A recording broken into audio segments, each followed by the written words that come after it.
Madura yeroo hidhamaa ture yeroo diramaa ture biyya keessaa miti biyya alaallee deemeeti waan baay'ee dalagaa ture kaaseta isaa maxxansuun dhifni addaan mureen dhifni yeroo amma siraa furmaanni yookaan yeroo amma jijjiiramni jiru kanatti ustaazni keenya kaaseta hedduu baasee 30 takkaffaa baasee 32ffaa hin baasu jechuudha sooshaal miidiyaa irratti argineetiin jirra kanaaf ammoo gaafiin kun kallattii gargaaraatiin ustaadallee peejiilee gargaaraatti dhimma isaa wal qabsiifnee poost gochaatiin turre hawaasni gaafachaa turtan gaafiilee hawaasa hundaatu ustaaz Raayyaa abbaa maccaa maaliif kaasee 32ffaa hin baafne waan jedhu hawaasni akkuma walii galaasitti gaafatee jira deebii bal'aa kana hawaasa akkanatti ustaaz. بسم الله الرحمن الرحيم الحمد لله رب العالمين الصلاة والسلام على أشرف الأنبياء والمرسلين وعلى آله وصحبه أجمعين أما بعد قالت وما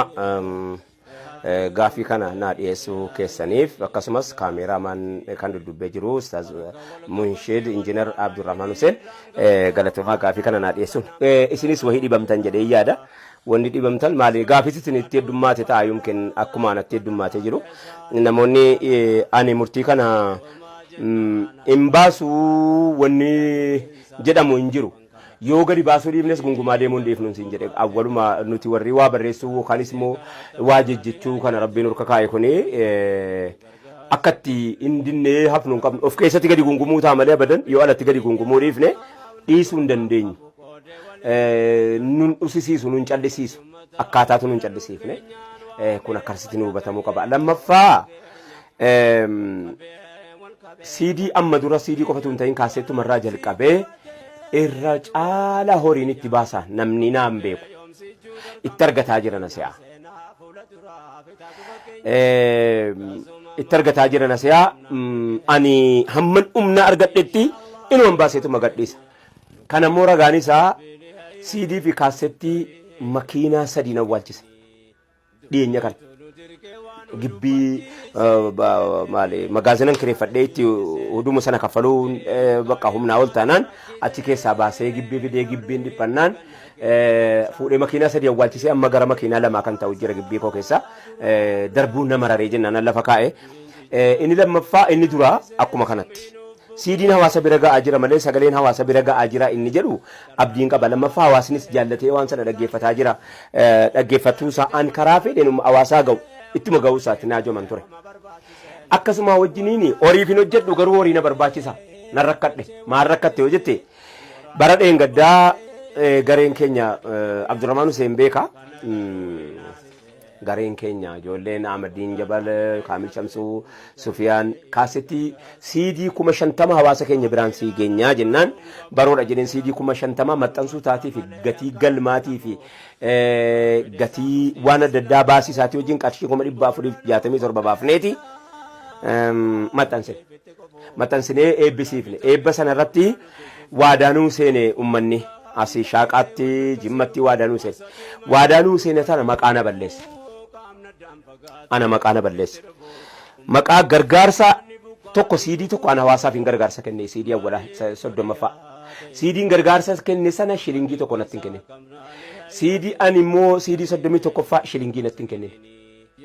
birrii tokko waadaanaa seenama sana keessaa birriin tokko raayyaan bira ga'e akkan hin jenne sumayyootaaf bilaalotaatu ijoollee tokko bakka buufatee natti erge qarshii 100 waadaanaa seenee naa kenne qamaru seen qarshii 30 naa kenne gatii studio jechuudha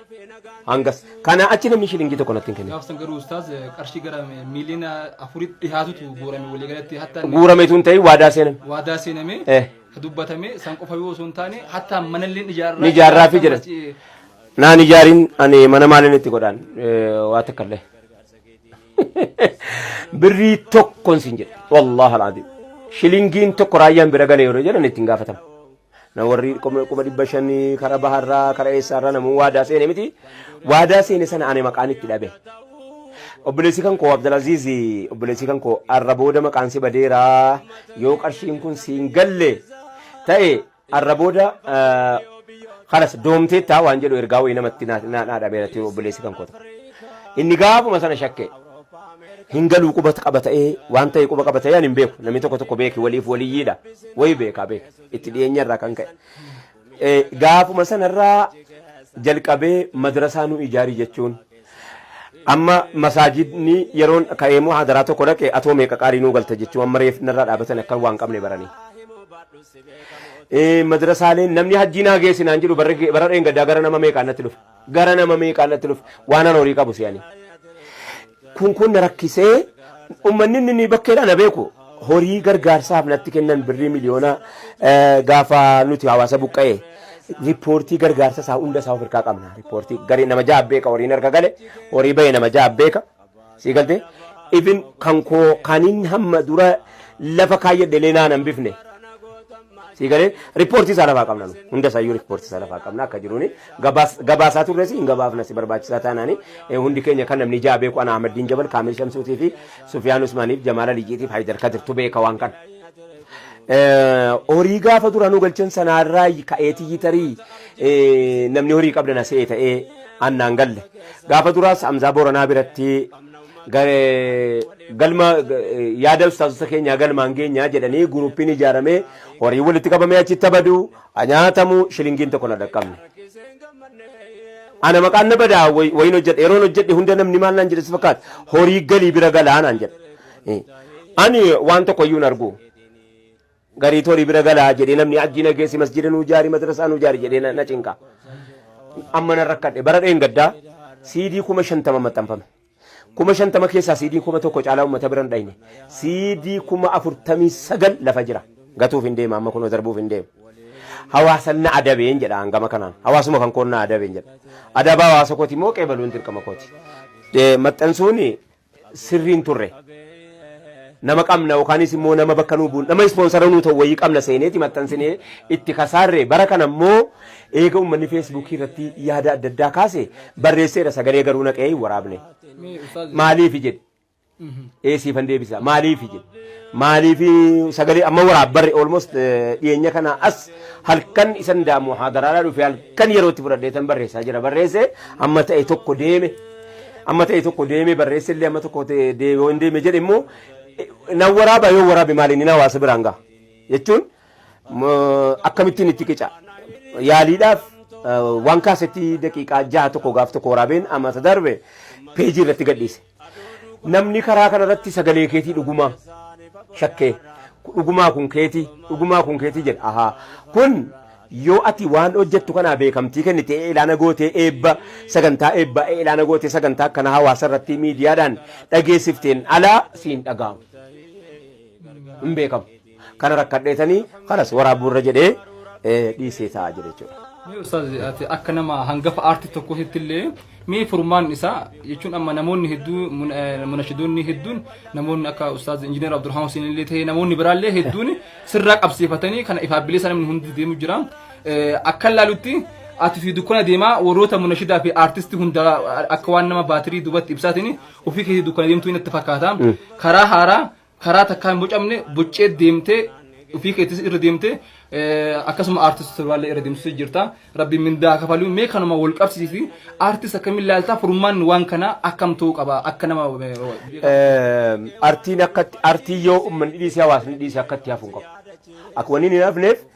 nuti yoo isin ulaa nuti cuftanis maniidhaa keessatti na yaadadha. Mana hidhaa keessatti waan hin barreesse tokko kaasetti 15ffaa mana hidhaan jira Dirredawaa mana hidhaan jira lafa jala bakka Saappiyaan achitti hin barreesse. Edaa wanti daa yoo namni dhiisee ulaa namatti cufeet naman dhiiftu jechuun naa gale jechuudha. Achitti kan inni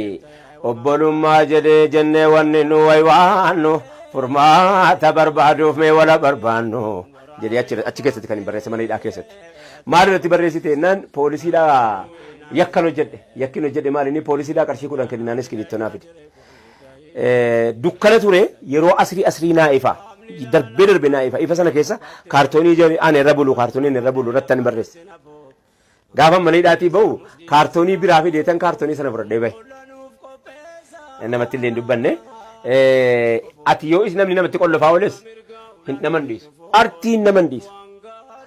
Guddina illee dhaba malee dagaagina illee dhaba malee. Furmaata isaa beekaatu kaa'a malee anaa miti. Namoonni gariin artii hojjetaa jiru akkam godhaa jiru yoo jette konsertii biyya alaatti gargaaramu fakkeenyaaf an biyya alaa deemeera.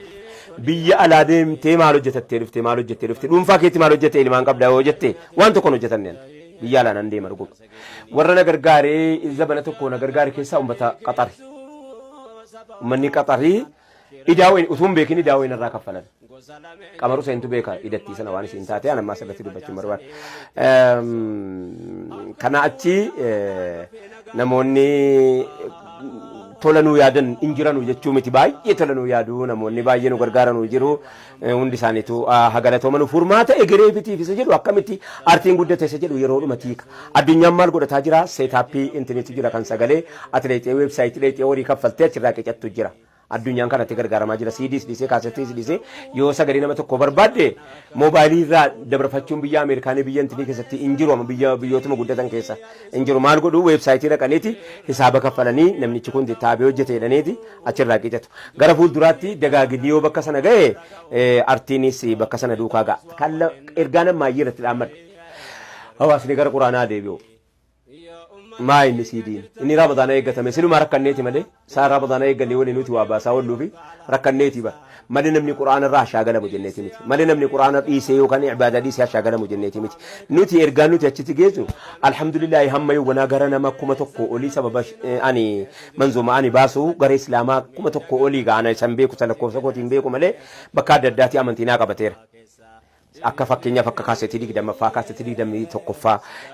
ergaa babbareedduu afaan mee kottuuti amanuu baattullee amantii wal barii jedhee hanga dhiibsee jennaan namni dha baay'een dhufee dhuguma amanuu baadhullee amantichaan wal bara jedhee dhufee achi keessatti liqimsamee namni naa hafe baay'ee isaatu jira. Kanaaf kana irratti gufuun hin jiraata jedhee yaada. Isa egeree keenyaatiif isa dhufu kana akkam goota maayyoo maal gochuu deemta yoon hamileetti argadhe sagaleedhaan waraabee lafa kaayinaan hawaasni dhufee mana kooti fudhatee adeemu. Baaldi itti faa waraabbatee adeemu. Ustaaz hedduu dhugaa yoon dubbadhe ati meebii kolfuu dandeessa hawaasni hedduun garaan gubachuu jira maaliif jennaani wareegamoota ati kaffalte sagalee qofaan osoo hin taane qaamaan waraana keessa haa ta'u kallattii garaagaraatiin amma tura nama akka artistii fuula duraatti namoota sagalee qofaan falman osoo hin taane nama guchaan meeshaa waraanaa hunda hidhachuudhaan bosona bulee kallattii garaagaraatiin nama qabsoofte gatii ta'u namoonni waan kana beekan keessaa akka munashid injiinar Abdurrahman Hussein guyyaa kaleessa galgala laayif sinii nama 1,200 kan laalaa ture namni isa daawwatu kun kulliin hawaa biraa jiru kamallattoo boo'ichaa fi waan boo'uu fi keessaan dhufee dubbisuu fi waan garagaraa dubbatu ka warri garaan nu gubate maraan ni jiran ummanni hawaasni bal'aanii maybe ati dalagdee jirta akka kantiitti hawaasni nutu salphate nutu bade akkam ta'uu qabna waan jiru bara kana hawaasnis yeroo na dhowwate yeroo tokko naan kennu baatii torba erga mootummaan abiyyi taayitaarra bu'e akka waan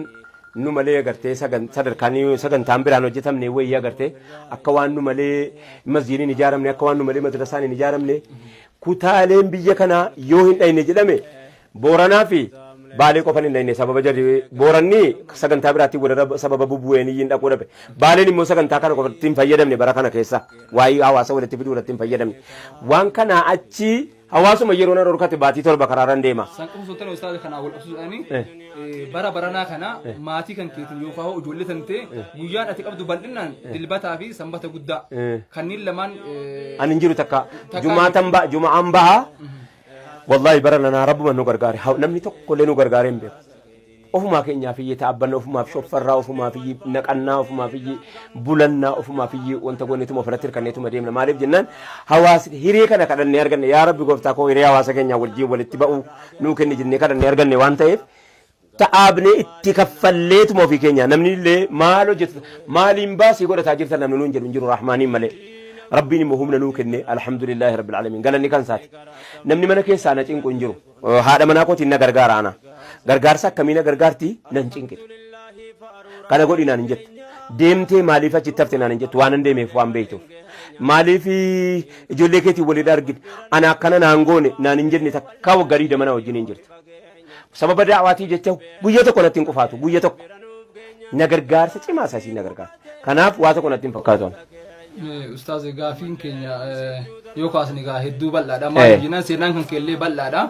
miti seenaa keetii miti ka ati beektu yoo nama himte akkuma guyyaa dabre nama boocisa mee ustaaz hojiilee baran hojjettan keessaa maal fa hojjettanii adeemsa hojii keessanii hoo akkamii waan jedhume hojii adeemsa biyya keessaa adeemsa biyya keessaa faaruun kan rabbiiti kan jalqabaa hawaasuma walitti dhufe isa baatu isa dhihaa dheengaddamma baaleen makiinaa meeqaan maallaqa amma qabu gudunfatee hawaasa tokkoon gara dhihaa kanarraa qaba jedhee leeqaa dhaqee hawaasa leeqaatiif gumaata qarshii 200 wayii kennee shaashamanneen akka kana leeqaa dhaqanii inni kun hiree nuti kadhannee arganne asirraa bahaa dhaynee magaalaa adda addaa keessa dhaynee baadiyyaa keessa dhaynee naannoo wanni guddaan jijjiiramaa alanaa sochii qeerroorraa fayyadamuun dhimma nageenyaatti fayyadamne nu. Nageenya keenya amma dura warra nageenya booressan jedhamanii shakkamaa turre keessaa nuyi waan ta'aniif nageenya sanatti gargaaramneeti hawaasa keenya bira dhaynee hiree madrasaa yookaanis immoo kolleejjii guddaa maqaa jaarraa abbaa gadaatiin gad dhaabbachuu maqaa Elemoo Qilxootiin gad dhaabbachuu gara fuulduraatti inshaallah warabbi jedhee jeneraal Taaddasaa Birruudhaanis namoonnis inuma dhadhaabbatan jennee yaadna jiraachuu kan nuyi hin dhaabbatu nu baanna. Kanaaf hiree gurguddaa agarree interviyuu gabaabaa kanarratti waan geessine jedhu qabnu inshaallah gara fuulduraatti walii deebi'u. Nuti duula hedduutu nutti jira. Gara tokkoon duula mootummaatu duraan nuti duulaa ture akka ammaa kanaa miti. Waan nuti qufaa nuti eenye eeggata. Lammaffaa immoo duula keessaati. Duulli keessaa nu baanee achi baanee hawaasaaf waa hojjechuu keenya kun kan jara garaa gubee maraachee halkanii guyyaa nurratti hojjetantu jira. Social media tti gargaaramanii gizee hunda mataa keessa gannu waqaran adada mataa gannu dhaanu hin jabaannan immoo nun laafeefne takka nun jilbeeffachiifne ammallee nun jilbeeffachiisu abbaan fedhellee maaliif yoo jette kaayyoo qabna bakka dhaquudhaa kaanee qabna bakka amma geenye qabna bakka itti deemaa jiru qabna bakka kaane waan beeynuuf artiin addunyaa kana keessaa artiin biyya guddateetii fi artiin biyya keenya akka kanaa kun tokko miti. Biyyi keenya duula hedduu qabna. Dhuunfaadhumaan jiraanna fakkeenyaaf munshidumni magaala biyyattii kana keessa jiran ofii jiraatiif waliin beekan waliin qabanne maaliif seeratu akka jedhu munshidoonni kun sababa islaamummaa jiraas roorrootoo irra jira kun shakkii tokko illee hin qabu. Sababa islaamummaa jiraas roorrootoo irra jira. Roorroon irra jiru jarri kun tu waliin qabatinuu kana hunda hojjetanii tu wal qabatanii maal hojjetu wanni jedhamu shakkiitu jira. Akka yoo hawaasni keenya nu guddisee hawaasni keenya nuuf guddate ofii isaatiifu. Dagaagee dhimma hawaasummaa dhimma siyaasaa dhimma artii dhimma uumaa barbaachisaa keessatti anis gumaatan keessaa qaba biyyattii kana keessaa jedhee qofitti furamuu dandeenya inshaallah gara fuulduraatti. Addunyaa irratti akkuma beekamu teekinooloojiitti gargaaramu teekinooloojiin nutti baate addunyaadhaaf immoo uummata baataa jira. Kuni proogiraamii jira sagantaatu jira sagantaa sagalee ofii bakka biraan geessu manuma keessa taa'ee itti qicata waa ofiitti. Ati sagalee isaa barbaacha dhaggeeffachuu yeroo mana isaa dhaqxee ulaa dhodhooftu waa kaffaltaaf waa kaffaltee achirraa qicattee namicha sana jajjabeessita. Inni kun immoo nu biraan geenye hin qabnu nuti waan akkanaa. Sanaafis immoo nu jennu nu waatti argachuuf jecha sababa nu hojjenne jecha itti ta'aabna. Daawaa irratti wani nu gargaare rabbuun. Kanaaf artiin gara fuulduraatti waan itti yaadamu malee waan akkana jedhamee kunnooti jedhamee kallattii itti qabamee deebiin namaa kennamu miti. Hoo elaameedhaan waan namaa deebi'u miti amma akkanatti. Sa'aallee yeroo qaalii kan kennu kan ittiin wajjin turuufeetiif galatooma. Dhuma irratti ustaaz mee kaasetti kana uummanni keenya yoo xiqqaate daqiiqaa 10 20 30 taatu nu biraan gahi jechuu jira. Warroonni akkana jedhan ammoo onnee guutuudhaan waan godhamuu qabu hunda. Inshaallah. Amma eegamu manatti duule ummataa waan hin fudhadhee amma silaa kun yeroo kamiin hin hojjedhe isa jedhu amma borii kofaleen dhaqa iftaan hin dhufa si galtee borii kofaleedhaa sagantaa qabne jechuudha har'a sababni sabtii guyyaa sabtiitii guyyaan irraa asoolleef kofaleedhaa darsoo malsi hin dandeenyaa laata waan jedhamu yeroo tokko irraa deemtee kaate yeroo kamiin qopheessita saatiidhaa gabaabaa kana waraabuu si barbaachisa inni lammaffaa immoo sababan ji'a torba karaarra deemee hawaasatti waywaataa jiruuf sagaleen koo kun sirrii hin jiru akkuma jirutti immoo garuu waan jedhu qaayinuma waraabuu numan danda'a jedhee yaada inshaallah sagalee sa'aatii amma ta'e inshaallah hawaasa kana waan itti dhaggeeffate na dhaggeeffatu karatti sagalee naa ga'u waraabuudha inshaallah yaadin inshaallah ustaada keenya hedduu galatoomii ulfaadhu jechaatiin egaan ka Abdurrahman Huseenis ta'e akkasuma ustaadawwan keenya wajjin maranneetiin waan hawaasa akka hawaasaatti maaf jennaan nashiidaa kana yookaan CD kana attamtuufi at ufii keetii sun taane waan hawaasa keessa jiru hawaasaaf deebistee akka daawwitiitti mul'isu jirta waan ta'eef kanaaf hawaasaa fi hawaasni uf fayyaduudhaaf waan isarraa eegamu hunda godhuu qaba waan jedhu amana waan ta'eef kanaaf akka kanatti ustaazawwan tiimii ati dursituun illee mar'annee akka asuma sochii Abdurrahmaan Hussein laayivii fi kallattii garaagaraatiin eegale duukaa buune waan hawaasni godhuu qabnu waan ofii keenyaas faana hiriirru akka dalagnu hayyamas nu godhi jechuun barbaada. Jazaakumullahu khairan. Rabbi isin biraa jiraatu. Yeroo kan kee qaalii nuu kennite ulfaadhu namoota hedduu nu daawwataniif ammoo si dhungadhaa maaliif innaa hawaasa hedduutu si arguu barbaada. Jazaakumullahu khairan. Assalaamu alaikum wa rahmatullahi wa barakaatuh. خاب جمتتا في جالة تمتتا ماتوان كينيا كانتا تهندنو بيا خيس بيا لا تسرين دوشات درتن اغان كا قبي بويا هرا هجو كينيا خاب جما في جالة ما أستاذ رايا أبا مجاو جين كان بوني كان فكاتي اغان هرمانا كيسان هند كيسانو وان اسن را ايغمو اكا غوتن عبد قدان قبا لاكوبسا اسكرين غبت ارغتن بالبيته اكاونت رت فيدمودن غهي كيسان بادان امسكوتي سغان تابراتين أستاذ كنا وجه هقول الدنيوتي والسلام عليكم ورحمة الله وبركاته. المجنّة نكرّر ربي لهاي كونوا تاي كرّر سكتيني دبيت ندرك وانو دبتي سيد دبي يون سيادتي.